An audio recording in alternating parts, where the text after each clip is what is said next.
Hello and welcome back to Mrs. Torres' YouTube channel. Today we are going to be learning about the midpoint formula. First, let's remember what the midpoint is. If I draw a segment here, let's say A and B, remember the midpoint, I'm going to label M, splits my segment in half. So that means AM is congruent to MB. Now, we're going to use the coordinates. So now we are thinking on an XY plane, right? Let's say A's coordinates, we're just going to call those X1 and Y1. So that could be any XYs.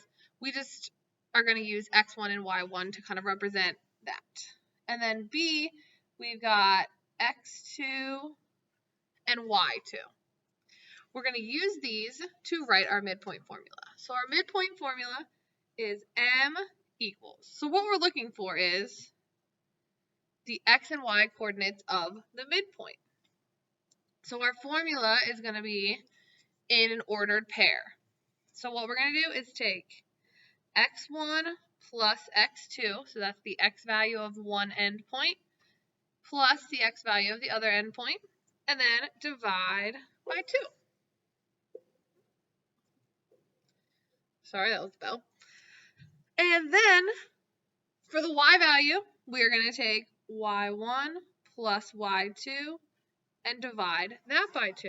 So basically, you add the X's, cut them in half, and do the same to the Y's. That is all you do. Really what you're doing is you're finding the average X coordinate and the average Y coordinate, which makes sense, right? Averages directly in the middle. All right, let's take a look at an example. So we are going to find the midpoint of A, which is 2, 5, and B, which is 4, 7.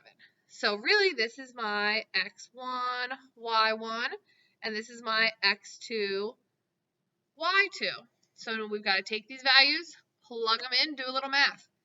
So midpoint equals X1 is 2 plus X2, which is 4, divided by 2. And my Y values are 5 plus 7, so that's 5 and 7, divided by 2. So we plug it into our formula, and then we just have to do a little math. We can either type these in our calculators, or we can do mental math, right? 2 plus 4 is 6, divided by 2 gives me 3. 5 plus 7 is 12, divided by 2 gives me 6. So that means if my coordinates of my two endpoints are 2, 5, and 4, 7, the coordinates of my midpoint is 3, 6. All right, go ahead and pause the video and try out this example here. All right, welcome back. Let's check your answer. So we are going to find the average of the x's. So that's -3 plus 9 divided by 2. And then the average of the y's. 1 plus 0 divided by 2. Then we do some math. -3 plus 9 is 6, divided by 2 is 3. 1 plus 0 divided by 2 is 1/2.